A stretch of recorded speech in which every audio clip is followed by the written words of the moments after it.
Hello बच्चों, आज जो हम चैप्टर स्टार्ट करने जा रहे हैं उसका नाम है kinetic theory of gases. Kinetic theory of gases एक बहुत इंपॉर्टेंट चैप्टर है। एक बहुत इंपॉर्टेंट चैप्टर है हमारा थर्मोडायनेमिक्स के लिए, क्योंकि अगर हमारा ये कॉन्सेप्ट क्लियर होगा, यहाँ पे हमारे सारे कॉन्सेप्ट्स अगर क्लियर होंगे तो हमारा थर्मोडायनेमिक्स भी अच्छा होगा, है ना। तो काइनेटिक थ्योरी ऑफ गैसेस पढ़ने से पहले हम कुछ बेसिक चीज़ों पे पहले फोकस करेंगे ताकि हमारा बेसिक बहुत अच्छा बन जाए। ठीक, तो अब हम क्या करेंगे, बेसिक बातों पे फोकस करेंगे। तो सबसे पहले कुछ बेसिक कॉन्सेप्ट, है ना। देखो, काइनेटिक थ्योरी ऑफ गैसेस में बेसिकली हम डील करेंगे आइडियल गैस के साथ। ठीक, अब बोले होगे कि आइडियल गैस क्या होता है सर। तो आइडियल गैस एक ऐसा गैस होता है जो कि आइडियल है, जो कि रियल में हमें देखने को नहीं मिलता है, लेकिन कॉन्सेप्ट्स को आसान बनाने के लिए हम आइडियल गैस को पढ़ते हैं। ठीक है, और एक होता है real gas. Real gas chapter में बहुत कम पढ़ेंगे, आइडियल गैस पूरा चैप्टर आइडियल गैस ही पढ़ेंगे। समझ में आया? ओके, समझ में आ गया। अब यहाँ पे हम फोकस करेंगे किस बात पे? फोकस करेंगे हम कि कुछ बेसिक कॉन्सेप्ट हमारा क्लियर हो जाए, है ना, चैप्टर में इंटर करने से पहले। अगर हमारा कुछ बेसिक कॉन्सेप्ट क्लियर रहेगा तो ये चैप्टर बहुत आसान से पार हो जाएगा। ठीक, तो सबसे पहला कॉन्सेप्ट क्या है? सबसे पहला कॉन्सेप्ट है कि आखिर सर ये आइडियल गैस ऑफ इक्वेशन होता क्या है। तो आइडियल गैस ऑफ इक्वेशन होता है बच्चों PV is equals to nRT। इसको हम क्या कहते हैं सर? इसको कहते हैं हम आइडियल गैस इक्वेशन। ये जो आइडियल गैस इक्वेशन है, ये सिर्फ और सिर्फ जब हमारे पास आइडियल गैस होगा तभी ये फॉलो होगा, अदरवाइज फॉलो नहीं होगा। ठीक है, यहां तक समझ में आ गया। उसके बाद सर यहाँ P का मतलब क्या है, V का मतलब क्या है? तो P का मतलब होता है प्रेशर, V का मतलब होता है वॉल्यूम, N का मतलब होता है नंबर ऑफ मोल्स, R का मतलब होता है यूनिवर्सल गैस कांस्टेंट और T का मतलब होता है टेम्परेचर। ठीक है, समझ में आ गया कि इनका ये मतलब होता है। उसके बाद हम बेसिक प्रेशर के बारे में जानेंगे कि सर ये प्रेशर आखिर होता क्या है। ठीक, कई बच्चों का मिसकॉन्सेप्शन होता है। देखो, 10वीं तक जो हम पढ़ते हैं प्रेशर को, वो पढ़ते हैं बस फोर्स बाई एरिया। वहां पे हम कोई भी बात फोर्स के डायरेक्शन का, कंपोनेंट का नहीं करते। लेकिन प्रेशर को जब हम यहाँ पे पढ़ेंगे तो बढ़िया से पढ़ेंगे। तो सर प्रेशर क्या होता है? तो हमारे पास मान लो कि 4 ऑप्शन है, एक ऑप्शन, 2 ऑप्शन, तीसरा ऑप्शन, चौथा ऑप्शन। मैं अगर पूछ लूं कि इनमें से प्रेशर कौन सा ऑप्शन रिप्रेजेंट कर रहा है, तो क्या बोलोगे? कौन सा ऑप्शन रिप्रेजेंट कर रहा है? तो सर फोर्स बाय एरिया, कि फोर्स बाय एरिया का वो कंपोनेंट जो कि परपेंडिकुलर हो फोर्स के। ठीक, या ये। ठीक है, तो हम प्रेशर को पहले तो समझते हैं सर। मान लो अगर ये हमारे पास कोई सरफेस है, ये हमारा कोई फोर्स है, ये मान लो एंगल थीटा पे इस सरफेस से एंगल थीटा पे एक एफ फोर्स काम कर रहा है ना। एक एफ फोर्स एंगल थीटा पे काम कर रहा है। तो इस फोर्स का 2 कंपोनेंट होगा, एक तो सर परपेंडिकुलर होगा इस सरफेस के, और एक तो सर पैरेलल होगा इस सरफेस के। तो ऐसा कंपोनेंट जो कि परपेंडिकुलर हो, तो सर एफ परपेंडिकुलर जो होगा वो हो जाएगा एफ कॉस थीटा, हाँ या ना। तो वो परपेंडिकुलर कंपोनेंट का मैग्नीट्यूड डिवाइडेड बाय एरिया का मैग्नीट्यूड, ये होता है प्रेशर। अच्छा, अब समझ में आया? क्या समझे हम कि अगर हमें प्रेशर निकालना है तो फोर्स का वो कंपोनेंट लेना पड़ेगा जो कि परपेंडिकुलर हो एरिया के, डिवाइडेड बाय दैट एरिया, और दोनों का magnitude. That's why pressure is a scalar quantity. ठीक है सर, प्रेशर समझ में आता है सर।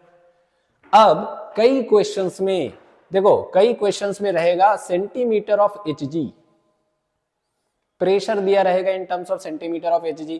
तब वहां पे हम कैसे समझेंगे कि सर इसका मतलब क्या होता है, आखिर इस सेंटीमीटर ऑफ Hg का मतलब क्या होता है। ठीक, इसको समझने के लिए हम समझते हैं बैरोमीटर को। बैरोमीटर को हम बहुत डिटेल में पढ़ेंगे। कौन से चैप्टर में सर? फ्लूइड्स में। फ्लूइड्स को हम बहुत डिटेल में पढ़ेंगे और वहां पे हम बैरोमीटर को भी बहुत डिटेल में पढ़ेंगे। लेकिन यहाँ पे हम कैसे पढ़ेंगे कि मान लो कि ये जो है यहाँ पे क्या, कौन सा मटेरियल है सर? मरकरी है। अच्छा, वही मरकरी जो थर्मोमीटर में होता है वही वाला मरकरी है यहाँ पे भी, ये मरकरी है यहाँ पे। अब हमने एक ट्यूब लिया, ट्यूब को मरकरी पे ऐसे डिप करने पे मरकरी उस ट्यूब पे ऊपर चढ़ गई। कहां चढ़ गई? ऊपर चढ़ गई। कितना ऊपर चढ़ गई सर? तो मान लो कि ये 76 सेंटीमीटर 76 सेंटीमीटर ऊपर चढ़ गई है मरकरी।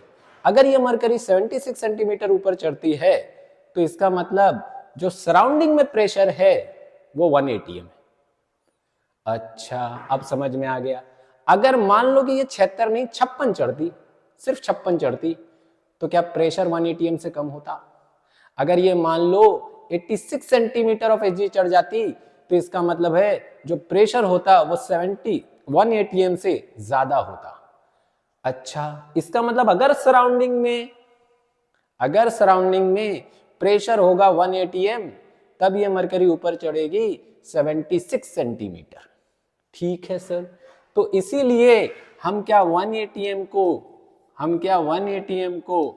76 सेंटीमीटर ऑफ Hg भी लिख सकते हैं। तो ये प्रेशर को ही रिप्रेजेंट करने का एक तरीका है। एटमॉस्फेरिक प्रेशर जो होता है 1 atm मतलब एक एटमॉस्फेरिक प्रेशर को जो हम रिप्रेजेंट करते हैं वो करते हैं 76 सेंटीमीटर ऑफ Hg से। ठीक है सर, यहां तक समझ में आ गया।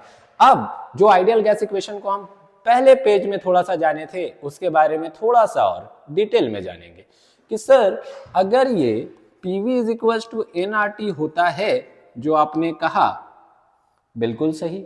यहां पे सर P जो होता है वो प्रेशर होता है।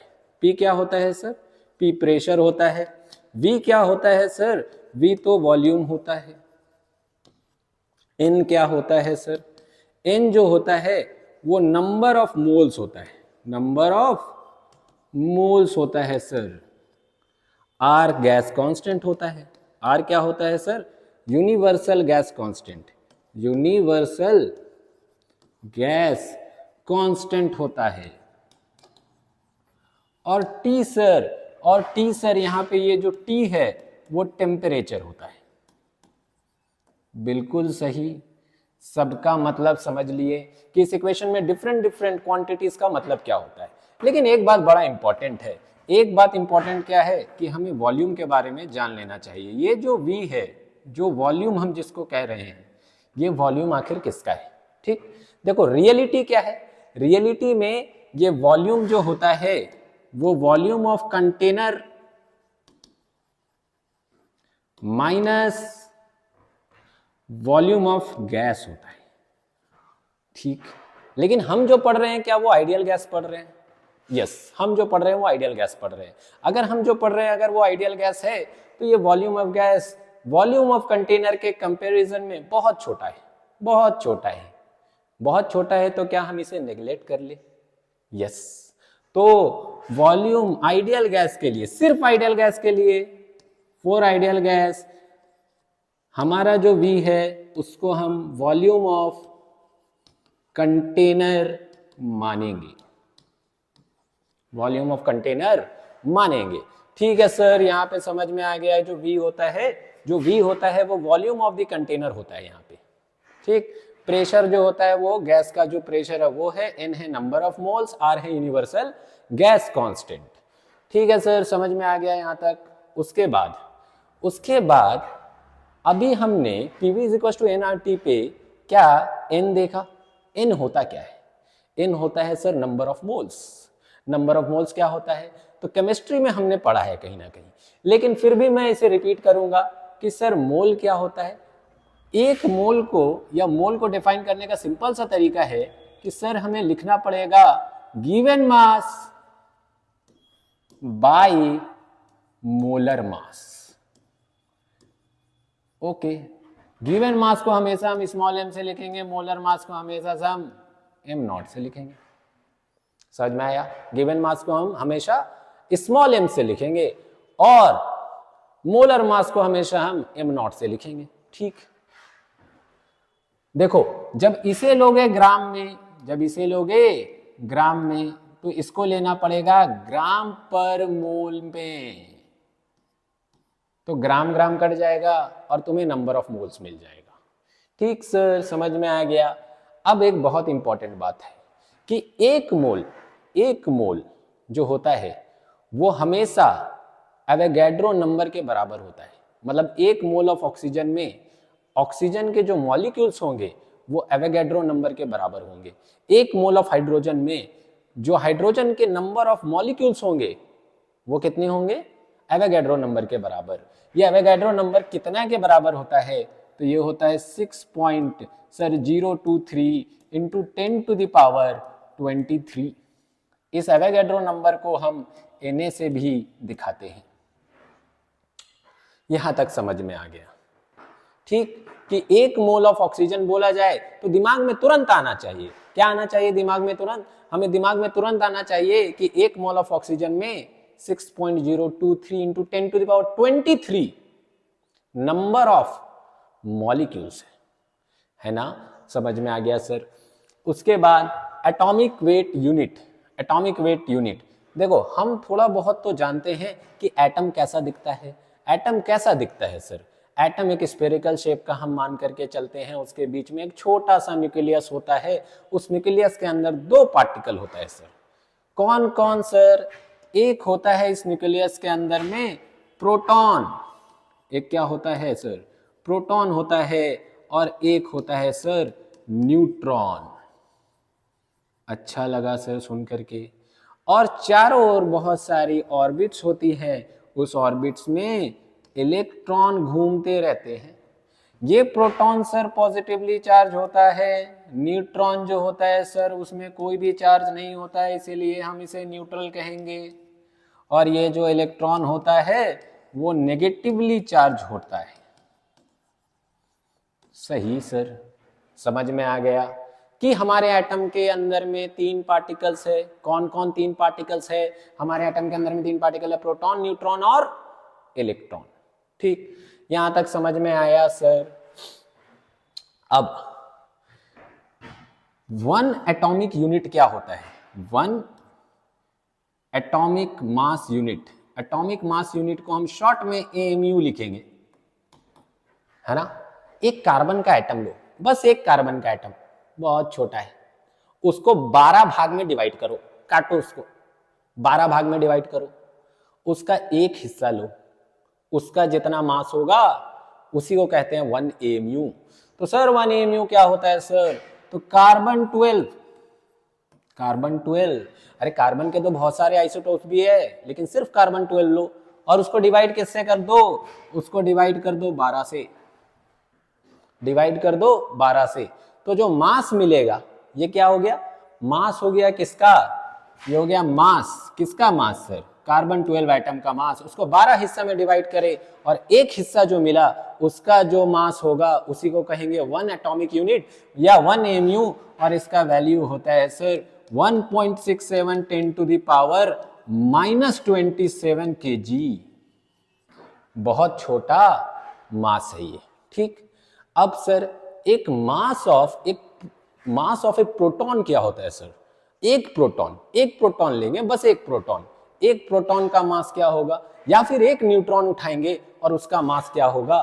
तो सर जो प्रोटॉन का मास होता है, मास ऑफ ए प्रोटॉन या फिर मास ऑफ ए न्यूट्रॉन, दोनों पहले तो बराबर होता है, और ये होता है 1.67 इंटू 10⁻⁻27 kg के। मतलब 1 AMU या मास ऑफ प्रोटॉन या फिर मास ऑफ न्यूट्रॉन बराबर होता है सर। यहां तक तो समझ में आ गया? यहां तक बढ़िया से समझ में आया सर? अब उसके बाद हम आगे जानेंगे कि एक एटम को सर हम रिप्रेजेंट कैसे करते हैं। देखो एक एटम को रिप्रेजेंट करने का सिंपल तरीका है, केमिस्ट्री में भी बच्चों तुम लोगों ने पढ़ा होगा कि एक एटम को हम X से रिप्रेजेंट करेंगे, नीचे में Z डालेंगे, ऊपर में A डालेंगे। A का मतलब क्या होता है सर? A का मतलब होता है बच्चों मास नंबर। मास नंबर का मतलब प्रोटॉन और न्यूट्रॉन का सम। एक एटम में जितना प्रोटॉन है और जितना न्यूट्रॉन है दोनों को जोड़ दो, जितना आया उस एटम का वही मास नंबर है। Z क्या होता है सर? ये जो Z नीचे में रिप्रेजेंट कर रहे हैं वो Z होता है एटॉमिक नंबर। एटॉमिक नंबर किसके बराबर सर? तो एटॉमिक नंबर ऑफ प्रोटॉन के बराबर। यहां तक तो बढ़िया समझ में आया। अब उसके बाद एक एग्जाम्पल लेते हैं। एक एग्जाम्पल क्या है सर, हमने एक हीलियम एटम लिया है। हीलियम एटम में हमें पता है सर 2 प्रोटॉन और 2 न्यूट्रॉन होगा, दोनों को जोड़ेंगे तो सर 4 हो जाएगा। 4 तो सर मास नंबर निकल गया, ऊपर लिख दिया।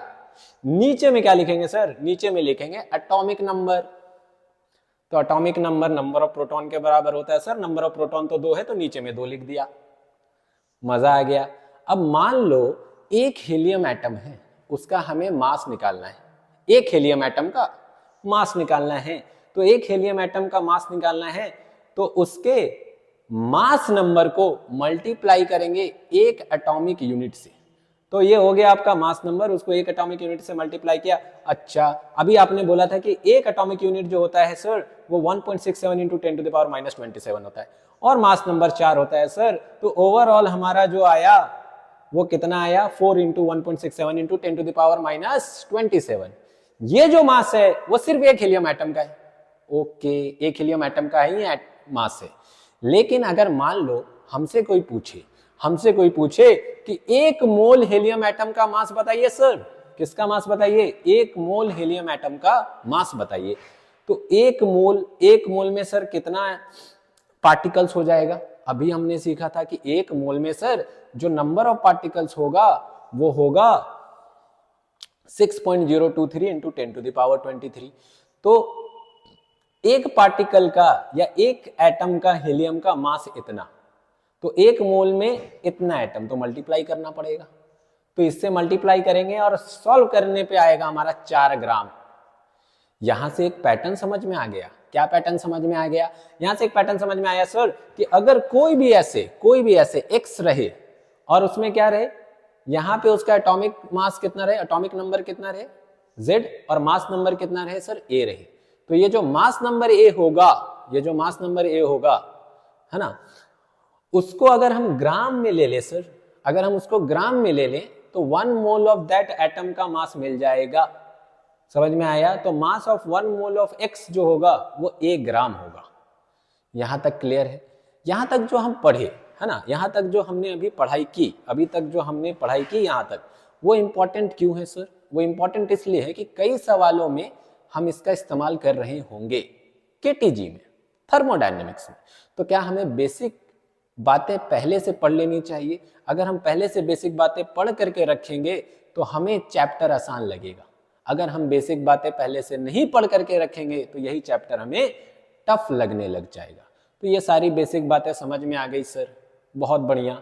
अब इसके बाद हम क्या करेंगे, इसके बाद हम थोड़ा सा गैस लॉज पढ़ेंगे। गैस लॉज क्या होता है सर, बेसिकली हमें 3 लॉ पढ़ना है। केटीजी के लिए हमें कितना लॉ पढ़ना है सर, केटीजी के लिए हमें 3 लॉ पढ़ना है। ठीक, पहला लॉ क्या है सर, पहला लॉ जो है वो है बॉयल्स लॉ। वो क्या, कौन सा लॉ है सर, वो लॉ है बॉयल्स लॉ। बॉयल्स लॉ क्या कहता है सर, बॉयल्स लॉ का कहना बड़ा सिंपल है कि मान लो हमारे पास कुछ फिक्स्ड मास ऑफ गैस है, हमारे पास क्या है, कुछ फिक्स्ड मास ऑफ गैस है, ठीक है, और टेम्परेचर मान लो हमने क्या कर दिया, कांस्टेंट कर दिया। टेम्परेचर क्या हम कर दिया, कांस्टेंट कर दिया। तो जो उसका वॉल्यूम होगा वो इनवर्सली प्रोपोर्शनल टू प्रेशर होगा। तो उसका जो वॉल्यूम होगा वो इनवर्सली प्रोपोर्शनल टू प्रेशर होगा। इसका मतलब ये हुआ कि अगर हम प्रेशर को बढ़ाएं, अगर हम किसको बढ़ाएं, प्रेशर को, तो वॉल्यूम घटेगा। उल्टा भी ट्रू है कि अगर हम वॉल्यूम को बढ़ाए तो प्रेशर घटेगा। इसका मतलब समझते हैं सर, इसका मतलब देखो, यहां पे हमेशा इस चैप्टर में हमें आइडियल गैस इक्वेशन को इज्जत देनी पड़ेगी, क्योंकि आइडियल गैस इक्वेशन बड़ा इंपॉर्टेंट है। तो आइडियल गैस इक्वेशन को हमेशा इस्तेमाल करते रहेंगे। सर आइडियल गैस इक्वेशन तो PV = nRT होता है, कोई दिक्कत नहीं। क्या ये बॉयल्स लॉ बोलता है कि सर टेम्परेचर तो कांस्टेंट है, तो सर टेम्परेचर कांस्टेंट है, R तो ऐसे भी एक कांस्टेंट है, और फिक्स्ड मास के लिए नंबर ऑफ मोल्स भी सर कांस्टेंट है। ओके, तो ये सभी टर्म मिला करके सर एक कांस्टेंट है, सही। इसका मतलब सर प्रेशर इनटू वॉल्यूम भी कांस्टेंट है, सही है। इसका मतलब sir pressure is inversely proportional to volume है, हाँ, pressure is inversely proportional to volume है। और उसके बाद क्या हम लिख सकते हैं ऐसे केस में P1V1 बराबर P2V2। हाँ, तो कहीं पे भी टेम्परेचर बोले कांस्टेंट तो हम क्या इस इक्वेशन को इस्तेमाल कर लेंगे? यस सर, इस्तेमाल कर लेंगे। यहां तक तो अच्छा लगा सर, समझ में आया कि बॉयस लॉ क्या कहता है। सर बॉयस लॉ ये कहता है कि pressure is inversely proportional to volume. कब? हर समय क्या? अरे नहीं, जब टेम्परेचर तुम्हारा हो कैसे कांस्टेंट, जब टेम्परेचर कांस्टेंट हो तभी ऐसा कह सकते हैं। या हम बोलेंगे P1V1 बराबर P2V2, यही कहलाता है बॉयस लॉ। बॉयस लॉ समझ में आ गया सर, बहुत आसान लॉ है ये। तो उसके बाद हम क्या करेंगे, मान लो हमें अगर इन सभी, मान लो बॉयस लॉ दिया हुआ है, बॉयस लॉ दिया हुआ है तो इसका मतलब अगर हमारा गैस बॉयस लॉ फॉलो कर रहा है तो इसका मतलब सिंपल है कि हमारा जो टेम्परेचर है वो सर कांस्टेंट है। टेम्परेचर कांस्टेंट में मान लो हमसे कभी कभी ग्राफ पूछ देता है। किसका ग्राफ सर? मान लो हमसे पूछ लिया प्रेशर वर्सेस वॉल्यूम का ग्राफ, या पूछ लिया सर प्रेशर वर्सेस टेम्परेचर का ग्राफ, या सर पूछ लिया वॉल्यूम वर्सेस टेम्परेचर का ग्राफ। ये ग्राफ पूछ लिया। अब इन ग्राफ्स को कैसे सॉल्व करें, इन ग्राफ्स को कैसे सॉल्व करें? ठीक है सर, सोचते हैं। सोचने के लिए हमारे पास एक ही हथियार है। कौन सा हथियार sir? Ideal gas equation. Ideal gas equation का इस्तेमाल हम बहुत ज्यादा करने वाले इस चैप्टर में। तो आइडियल गैस इक्वेशन क्या कहता है सर कि PV is equal to nRT होता है, लेकिन सर टेम्परेचर तो कांस्टेंट है, तो PV is equal to constant, तो P is equal to some constant by V। अरे हाँ सर, प्रेशर जो होगा वो सम कांस्टेंट बाई V होगा। यहां तक तो बहुत बढ़िया से समझ में आया, पर इसका तो ग्राफ ड्रॉ करना है। एक तरफ हमारे एक्सिस में क्या प्रेशर है और एक तरफ हमारे एक्सिस में क्या वॉल्यूम है। तो प्रेशर वर्सेस हमें क्या करना है? वॉल्यूम करना है। अब हम कैसे सोचे सर इसको? अच्छा, हम कभी ऐसा ग्राफ ड्रॉ किए क्या? y बराबर सम कांस्टेंट बाई x। अरे हाँ सर, ऐसा ग्राफ तो हम किए हैं। क्या ये रेक्टेंगुलर हाइपरबोला का ऐसे ग्राफ बन जाता है सर? तो प्रेशर वर्सेस वॉल्यूम जब हमारा टेम्परेचर कांस्टेंट है तो ऐसा बनेगा, सिंपल। अब इसके बाद मान लो हमसे पूछ लिया गया कि सर ड्रॉ करिए, किसका ग्राफ ड्रॉ करिए? प्रेशर वर्सेस टेम्परेचर का ग्राफ ड्रॉ करिए। ओके, पर हमारे अकॉर्डिंग जो हमारा गैस लॉ है वो तो बॉयस लॉ फॉलो कर रहा है। बॉयस लॉ फॉलो कर रहा है, इसका मतलब क्या हुआ? इसका मतलब सिंपल सा यही बात है कि टेम्परेचर कांस्टेंट है। अरे प्रेशर बढ़ाएंगे या घटाएंगे, टेम्परेचर नहीं चेंज करेगा। तो टेम्परेचर चेंज नहीं करेगा तो क्या ये एक ऐसा लाइन फॉलो करेगा? देखो देखो, इधर से जा रहे हैं तो प्रेशर बढ़ रहा है, लेकिन टेम्परेचर सर नहीं बढ़ रहा है। टेम्परेचर तो फिक्स्ड है। इधर से आ रहे तो सर प्रेशर घट रहा है, लेकिन टेम्परेचर तो चेंज नहीं कर रहा है। समझ में आ गया सर? क्या वॉल्यूम का भी उसी तरह से सोचेंगे? क्या टेम्परेचर कांस्टेंट रहना चाहिए, चाहे वॉल्यूम बढ़ा लो चाहे घटा लो? हाँ सर, तो इसका भी एक ऐसा स्ट्रेट लाइन हो जाएगा। यहां तक बहुत बढ़िया से समझ में आ गया कि अगर मुझसे टेम्परेचर कांस्टेंट में इन तीनों में से कोई भी ग्राफ पूछ दे तो मैं कभी भी ड्रॉ कर सकता हूं। इसके बाद हम सोचते हैं सर कि और कौन से लॉज हमें पढ़ने पड़ेंगे, और कौन से लॉज हमें पढ़ने पड़ेंगे। ठीक, तो इसके बाद जो हमें लॉ पढ़ना पड़ेगा उसको कहते हैं चार्ल्स लॉ। क्या कहते हैं? Charles law.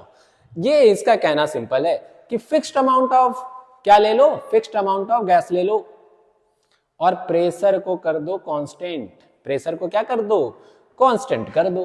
प्रेशर को कांस्टेंट कर दोगे तो जो वॉल्यूम होगा वो डायरेक्टली प्रोपोर्शनल टू टेम्परेचर होगा। मतलब अगर प्रेशर फिक्स्ड है तो तुम अगर टेम्परेचर बढ़ाओगे किसी गैस का, उसको हीट एनर्जी दोगे, अगर उसमें हीट एनर्जी देते रहोगे तो वो एक्सपैंड करेगा, उसका वॉल्यूम बढ़ जाएगा। सिंपल सा कहना है, इसको हम समझते हैं। फिर से हमारे पास एक ही हथियार है sir, PV is equals to nRT। Yes sir, अगर मान लो इस लॉ के अकॉर्डिंग सर प्रेशर तो कांस्टेंट है, प्रेशर तो कांस्टेंट है, तो वॉल्यूम को हम क्या लिख सकते हैं sir? nR by P into T. अरे सर ये तीनों ही क्वांटिटी तो कांस्टेंट है, तो क्या हम वॉल्यूम को लिख सकते हैं सम कांस्टेंट इंटू टी? लिख सकते हैं। तो क्या हम लिख सकते हैं कि volume is directly proportional to temperature? अरे हाँ सर। अब equation of equation, ideal gas equation से ज्यादा समझ में आता है, लॉजिकल लगता है। ऐसे तो लगता है कि किसी ने कुछ बोल दिया, लेकिन आइडियल गैस इक्वेशन से लॉजिकल लगता है, मैथमेटिकल लगता है हमें। ठीक है सर, कि volume is directly proportional to temperature, तो हम क्या यहां से लिख सकते हैं V1/T1 बराबर V2/T2। अरे हाँ सर, लिख सकते हैं V1/T1 बराबर V2/T2। यहां तक समझ में आ गया कि चार्ल्स लॉ में हम V1/T1 is equal to V2/T2 लिख सकते हैं। ठीक है सर, चार्ल्स लॉ भी क्लियर है। कुछ ग्राफ के बारे में फिर से डिस्कस करते हैं, बहुत आसान है, टेंशन नहीं लेना है इसमें हमें। देखो, चार्ल्स लॉ कहता है कि सर प्रेशर कांस्टेंट है और हमें मान लो 3 ग्राफ दे दिया कि करो draw, pressure versus volume versus pressure versus temperature और वॉल्यूम वर्सेस टेम्परेचर, है ना। यहां तक समझ में आ गया। अब सर प्रेशर वर्सेस वॉल्यूम करना है, तो सबसे पहले आइडियल गैस इक्वेशन का सहारा लेना पड़ेगा। तो सर आइडियल गैस इक्वेशन कहता क्या है? आइडियल गैस इक्वेशन का सिंपल कहना है कि PV is equal to sir nRT होगा। हाँ सर, प्रेशर कांस्टेंट है तो volume is directly proportional to temperature. Okay, और सर एक बात पता चला कि सर प्रेशर तो कांस्टेंट है, इसका मतलब क्या हुआ? प्रेशर कांस्टेंट है, इसका सिंपल सा मतलब ये हुआ कि अगर तुम वॉल्यूम को बढ़ाओ, अरे घटाओ, प्रेशर में कोई फर्क नहीं पड़ने वाला है। प्रेशर में अगर कोई फर्क नहीं पड़ने वाला है तो इसका मतलब सर वॉल्यूम घटेगा बढ़ेगा, प्रेशर को कोई नहीं फर्क पड़ेगा। अच्छा लगा सर। फिर से सोचो, क्या यहाँ पे भी प्रेशर कांस्टेंट होगा? यस सर, प्रेशर में कोई फर्क नहीं पड़ने वाला, टेम्परेचर घटाओ बढ़ाओ तो सर प्रेशर तो कांस्टेंट होगा। समझ में आ गया? ये थोड़ा सा इंपॉर्टेंट ग्राफ है, ये तो बहुत बच्चे वाला ग्राफ था, हमने समझ लिया, लेकिन ये थोड़ा सा इंपॉर्टेंट ग्राफ है। इस ग्राफ को हम कैसे डील करें? सर ये जो वॉल्यूम है वो डायरेक्टली प्रोपोर्शनल टू टेम्परेचर है। ओके, या फिर हम इसको ऐसे लिख सकते हैं कि वॉल्यूम बराबर सम कांस्टेंट इनटू टेम्परेचर। हाँ, अरे इसको अगर हम y बराबर mx प्लस c से कंपेयर कर ले तो इंटरसेप्ट नहीं है सर इसके पास, y इंटरसेप्ट इसका भी 0 है, यहाँ पे कुछ नहीं है, y इंटरसेप्ट 0 है, मतलब वॉल्यूम एक्सिस को कहीं पे भी कट नहीं कर रहा होगा। अच्छा, वॉल्यूम एक्सिस को कहीं पे भी कट नहीं कर रहा होगा तो सर ये ओरिजिन से पास कर रहा होगा, सर ये, और ऐसे पास कर रहा होगा ओरिजिन से। समझ में आया? ये गलती मत कर देना कि सर ये यहां से 45 डिग्री एंगल बना रहा होगा। नहीं, यहां से 45 डिग्री एंगल नहीं बना रहा होगा। 45 डिग्री बनाएगा या नहीं बनाएगा, कितना बनाएगा, वो सर इसके स्लोप पे डिपेंड करेगा। और सर स्लोप किस पे डिपेंड करेगा? सर वो प्रेशर पे डिपेंड करेगा। आगे चल के हम इसको पढ़ेंगे, ग्राफ थ्योरी में इसको हम बढ़िया से पढ़ेंगे। समझ में आया? इससे रिलेटेड क्वेश्चंस भी आएगा तो वहां पे समझेंगे, लेकिन यहां तक समझ में आता है सर हमें, यहां तक समझ में आता है तो थोड़ा सा और तो तीनों लॉज हमारे कंप्लीट हो जाएंगे। थोड़ा सा और हम समझते हैं सर कि एक लॉ है गे-ल्यूसैक लॉ और प्रेशर लॉ भी जिसको कहते हैं। मान लो कि हमारा फिक्स्ड अमाउंट ऑफ गैस है और हम अगर फिक्स्ड वॉल्यूम को रख देते हैं तो pressure is directly proportional to temperature. मतलब ये हुआ कि जितना ज्यादा हम प्रेशर बढ़ाएंगे, है ना, या जितना ज्यादा हम टेम्परेचर बढ़ाएंगे उतना ज्यादा गैस का प्रेशर बढ़ेगा। ठीक, समझ में आया? जितना हम टेम्परेचर को बढ़ाएंगे उतना ज्यादा हमारा गैस का सर प्रेशर बढ़ेगा, या हम टेम्परेचर को घटाएंगे तो प्रेशर भी घटेगा। इसको भी आइडियल गैस इक्वेशन से समझते हैं कि सर आइडियल गैस इक्वेशन तो आपने बोला कि ये तो PV is equal to nRT होता है सर, इसमें क्या वॉल्यूम कांस्टेंट है सर? यस सर, वॉल्यूम तो कांस्टेंट है, तो कर दो वॉल्यूम को कांस्टेंट। अगर वॉल्यूम कांस्टेंट है तो क्या pressure is directly proportional to temperature है? हाँ सर, तो इसका मतलब क्या P1/T1 is equal to P2/T2 लिख लूं तो कोई भी दिक्कत नहीं है सर, कोई भी दिक्कत नहीं है। समझ में आ गया सर? ये भी लॉ समझ में आ गया सर। इसका ग्राफ तो अब मैं ड्रॉ कर लूंगा, क्योंकि इससे पहले हमने 2 ग्राफ ड्रॉ कर लिया है, सिमिलर ग्राफ है यहाँ पे। ओके, तो हमारा पहला ग्राफ है sir pressure versus volume, pressure versus temperature. तीसरा ग्राफ ड्रॉ कर डालो वॉल्यूम वर्सेस टेम्परेचर। हमें ये 3 ग्राफ को ड्रॉ करना है सर। कैसे ड्रॉ करें सर? तो फिर से वही देखो, ग्राफ का सिंपल फंडा है। ग्राफ का सिंपल फंडा क्या है कि सर अगर हमें कोई भी ग्राफ ड्रॉ करना है तो हमें उसका इक्वेशन पता चल जाए तो हम ग्राफ ड्रॉ कर लेंगे। सिंपल है। अगर हमें कोई भी ग्राफ ड्रॉ करना है तो हमें क्या करना पड़ेगा? हमें उसका इक्वेशन जानना पड़ेगा। इक्वेशन पता हो सर तो ग्राफ ड्रॉ करना टफ बात नहीं है, ग्राफ ड्रॉ करना आसान बात है। तो मान लो कि हमारे पास आइडियल गैस इक्वेशन तो है ही एक, PV = nRT सर। अच्छा सर, PV = nRT तो है ही हमारे पास। इसमें सर क्या है सर? कांस्टेंट वॉल्यूम है सर। कांस्टेंट वॉल्यूम है सर, तो P = some constant into T। हाँ या ना? अब देखो हमारा वॉल्यूम कांस्टेंट है। वॉल्यूम कांस्टेंट का मतलब समझते हो? प्रेशर बढ़ाओ या प्रेशर घटाओ, इससे कोई फर्क हमें नहीं पड़ता है। तो वॉल्यूम हमेशा फिक्स्ड रहेगा। वॉल्यूम फिक्स्ड है सर, ये वाला लाइन होगा क्या? देखो इसमें ऊपर जा रहे हैं सर प्रेशर बढ़ रहा है, लेकिन वॉल्यूम को कुछ फर्क नहीं पड़ेगा। नीचे आ रहे हैं सर वॉल्यूम घट रहा है, सॉरी प्रेशर घट रहा है, लेकिन वॉल्यूम को कोई फर्क नहीं पड़ रहा है। इसका तो ग्राफ यही होगा, for constant volume for fixed volume. ठीक है सर। अरे सर इसका ग्राफ तो मैं ऐसे ही ड्रॉ कर दूंगा, खत्म। यहाँ पे भी वॉल्यूम कांस्टेंट है, चाहे टेम्परेचर बढ़ा लो घटा लो कोई फर्क नहीं पड़ता है। लेकिन ये वाला सोचना पड़ेगा। अरे फिर से सोचेंगे सर y = mx से कंपेयर कर ले क्या? y = mx + c से कंपेयर कर लिया जाए तो यहां भी जो y इंटरसेप्ट है सर वो 0 है। तो जो प्रेशर वर्सेस टेम्परेचर का ग्राफ होगा एक स्ट्रेट लाइन होगा सर। अरे y इंटरसेप्ट तो 0 है सर। y इंटरसेप्ट 0 तभी होता है जब होता है तो ये ओरिजिन से क्रॉस करता है सर। तो ऐसे क्रॉस करेगा सर, ऐसे ऐसे कुछ यहां से ऐसे दिखाई देगा हमें।